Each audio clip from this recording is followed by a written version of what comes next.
حطي التوم على الشاي واكسبي الملايين. فكرة قليل قوي من الناس يعرفوها. انا عارفة ان انت لفيتي كتير واستخدمت حاجات كتير وكمان كانت غالية وحاجات عدت ال 800 جنيه. طب وعلى ايه؟ تعالي شوفي الوصفة دي وانا متأكدة ان هي هتغير من حياتك تماما.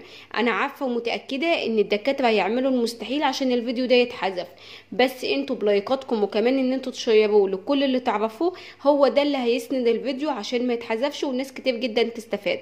فيلا بينا نشوف هنستخدم التوم على الشاي ازاي، والطريقة بالظبط هتكون معاكم في الفيديو ده، وهقولك كمان على كل الاحتمالات وطريقة الاستخدام. يعني هتطلعي بالفيديو ده مستفادة. اهم حاجة تعرفي الطريقة الصح.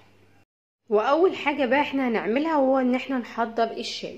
وطبعا الشاي بتاعنا ده مش هيكون فيه اي سكريات نهائي ولا حتى عسل نحل، يعني ما ينفعش حتى ان احنا نستخدم عسل نحل. فببدا ان انا اضيف الشاي في كوبايه فاضيه زي ما انتم شايفين، وانا بضيف كميه شاي معينه اللي هي ما يعادل معلقه صغيره زي ما انتم شايفين بالطريقه دي. ولو عندك اللي هو المعلقه المعياريه هيكون افضل وافضل عشان تكون مظبوطه.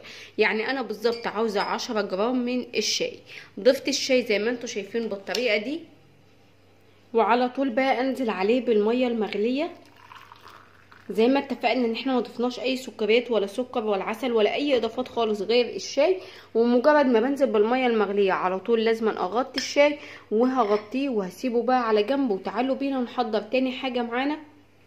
هنسيب احنا بقى الشاي كده على جنب، وهبدأ بقى ان انا احتاج لفصين 2 من الثوم. المهم ان الثوم بتاعنا ده يكون فريش، يعني لسه دلوقتي حالا بجهزه. عاوزه اقول لكم ان الثوم ده فيه فوائد يعني لا تعد ولا تحصى، بس اهم حاجه ان احنا نستخدم الثوم فريش، لان لو استخدمنا مثلا الثوم ده مخزون او احنا مجهزينه من قبلها بفتره فمش هناخد منه اي فوائد، لان الفوائد بتكون في الزيوت المتطيره من الثوم. هبدأ بقى ان انا اقشر فصين التوم دول ونشوف هنعمل فيهم ايه. وكده بعد ما حضرنا بقى فصين التوم زي ما انتم شايفين بالطريقه دي، يلا بينا نشوف هنعمل فيهم ايه. وبعد ما جهزنا التوم بقى ببدأ ان انا اكسره بالشكل اللي انتوا هتشوفوه قدامكم ده كده.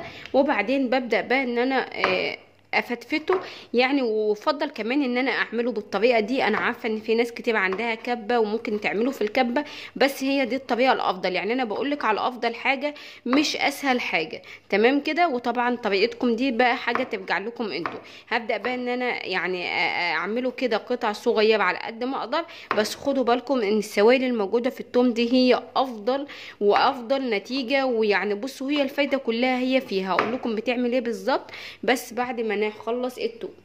بعد ما خلصته بالطريقه دي ببدا ان انا اجيبه كده واسيبه في طبق على جنب لمده بس اقل من نص دقيقه. وتعالوا نشوف هنعمل ايه بعد كده.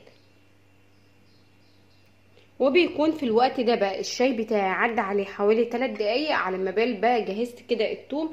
وعاوزه اقول لكم هو بقى ده اللي بيخلينا نغطي الشاي، ان الزيوت المتطايره ده وطبعا ما بنسيبهاش لو قطره واحده بس، صدقوني بيكون فيها فايده كبيره جدا. ببدا ان انا الطايره اللي خرجت من الشاي. وهنا كده معايا هنا التوم زي ما انتم شايفين بالطريقه دي. ننزل بقى بقطع التوم اللي احنا حضرناه. وما تقلقيش يعني الطعم هيكون مستصاغ معاكي جدا، وخصوصا لما تعرفوا الفايده. كاننا بناخد علاج يا جماعه، ما احنا بناخد ادويه طعمها وحش جدا، وفي سبيل ان احنا بس هنبدا ان احنا ننزل في وزننا.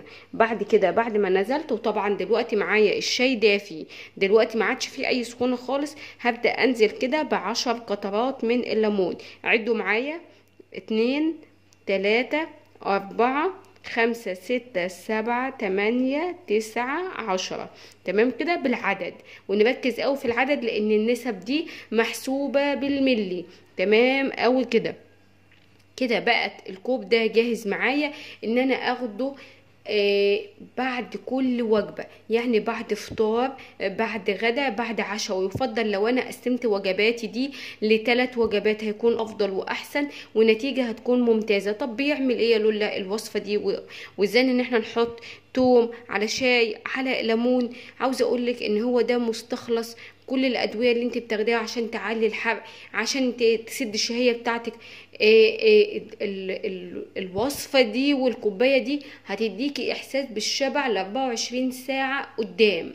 ايوه انا عارفه ان انت مش هتتاكدي من الكلام ده غير لما تشوفي قدام عينيكي. جربوها هتفرق معاكم كتير جدا.